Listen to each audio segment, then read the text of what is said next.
What is up guys, Fraser Wilson here. Today's video I'm going to take you through exactly how to do a hanging leg raise. Now I get requested this exercise all the freaking time because frankly it is a difficult exercise, so I wanted to give you a bunch of tips that you can implement to make doing it much easier. Now when I first started out I couldn't do this for the life of me, so if you can't do it right now, don't be discouraged because frankly it is a difficult exercise to get used to just based on the movement. There's a lot of things going on, okay? So it's going to take you a decent amount of time for you to get used to the movement, as it is just a different kind of movement. It's something that a lot of people just never do.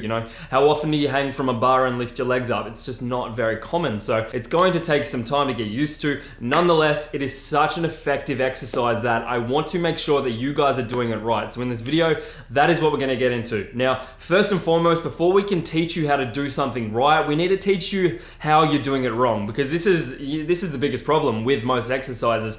People are just doing them wrong. So if we can identify the things that they're doing wrong, then we can start heading them in the right direction. Firstly, the wrong things that people do with a hanging leg raise is swinging. That is a big culprit. It's just swinging your legs up and down. Now that is just completely ineffective, because the overall goal of a hanging leg raise is to put emphasis on the abdomen, the six pack, the serratus and the obliques. Now if you're not doing that, what's the point of the exercise? You're getting absolutely nothing out of it. So you want to be getting quality reps out of your exercises, and this is exactly what a quality rep looks like. So essentially you want to start off in a dead hang. You shouldn't be swinging, you shouldn't be moving, you should just be hanging from a bar completely dead. Then from that dead stop, what you want to do is gradually begin to lift your legs up. Now they should have a slight bend in them, but the thing is guys, you need to contract your abs from the get-go, from the bottom. If you don't, then the entire movement is going to be futile. So the thing is, you need to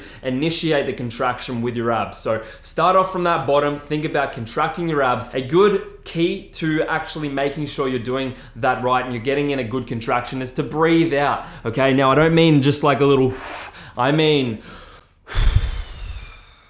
when you explosively breathe out, guys, the thing is, like, try and do that and not contract your abs. I guarantee you, if you're doing a explosive breath, there is a big bad contraction going on in your midsection. So start off with that, keep that in mind. Then from there, you need to bring your legs up, and then once they get to about belly button height, okay, parallel with the floor, what you're gonna do is then lift your hips up and underneath, because that is such a critical component that a lot of people neglect in actually training their abs, and that is getting that extra little bit of hip tuck, which is going to actually increase the engagement in your abs. And overall, guys, you could lift your legs up and get no contraction in your abs. The real key comes in getting that hip underneath and up. Then the final piece of the puzzle is just to control the negative. So your legs should be coming down, they shouldn't be just dropping down to the floor, should be nice, pivoting down, holding that negative with the abs. So that is the perfect rep, guys. Now obviously you're not going to be able to do that straight off the bat, and that is why I want to give you a big bunch of steps that you can take to actually get there. And this is the exact thing that I followed to be able to do, a good amount of hanging leg raises with perfect form. It's so important to start from scratch and build a good foundation. So I'm gonna start off with the foundation right now, guys. And the first thing that you're gonna wanna do if you are just a brand absolute newbie, so everyone's starting points are gonna be different, but if you are a brand newbie, and this is where I recommend like most people to start off at, and that is just a reverse lying crunch. So what that means is it's not a lying leg raise, it is a reverse lying crunch. So that means that you're in a crunching position, and instead of crunching up like you normally would from your head, you're going to do it from your legs. So your legs should heel up, and then you should be lifting your hips up slightly to contract the abdomen. So that is the first thing, and that will be quite easy, but for some of you it might be quite difficult. So work up to that, and then once you get to about 15 to 20 reps of that exercise, what you're gonna do is move on to the next one, and that is gonna be a lying leg raise. So this is just gonna be a lying leg raise, super standard. Your legs should just come from a fully straightened position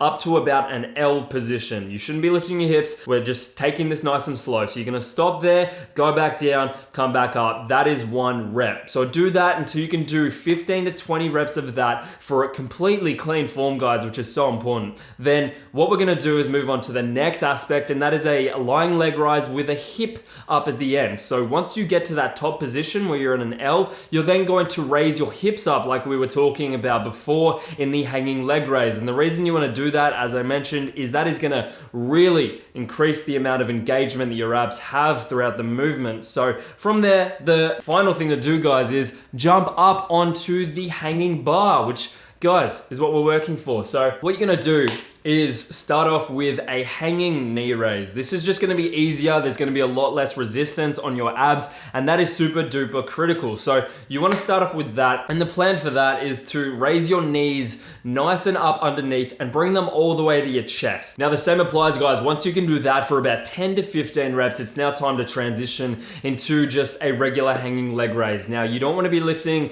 all the way to the bar because that's gonna be too hard for you right now. What you wanna do is lift up until your legs are parallel with the floor. So you're gonna be around belly button height. Now, instead of coming right back down, what you're gonna do is hold that. You're gonna hold that for about 2 seconds. That is really going to get a good amount of isometric contraction, which is gonna transition so nicely into a hanging leg raise, guys. So keep that in mind, lift it up, hold it for 2 seconds, drop it back down. Now, once you have nailed every single one of those steps, it's finally time for you to actually do a full hanging leg raise. Now, you might only be able to do, one at this time, and that's okay. You're gonna help and develop that over time. It's gonna take a little while, and each and every workout, you might be able to add in an extra 1 rep or an extra half a rep here and there, and that's gonna add up, guys. If you can do that over 10 weeks, you're gonna be able to do 10 of those bad boys. It's just gonna take a little bit of time. Now, there's also a few things that are going to inhibit you from actually doing a hanging leg raise in general and not referring to your ab strength, and that is gonna be, along the lines of tight muscles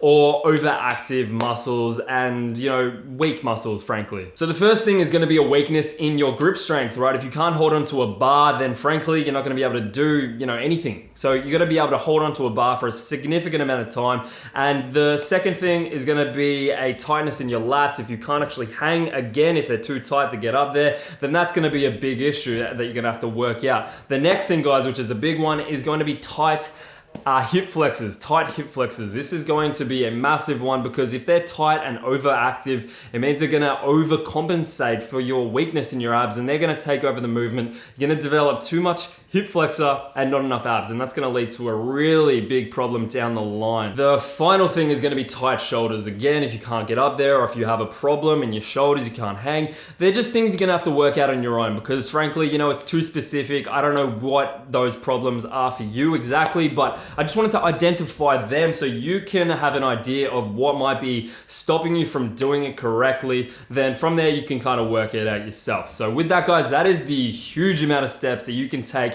It's quite simple. It's just gonna take some time and discipline on your part. So I hope you did enjoy the video. If you did, drop a like, comment, subscribe, and I'll catch you in the next one. Later.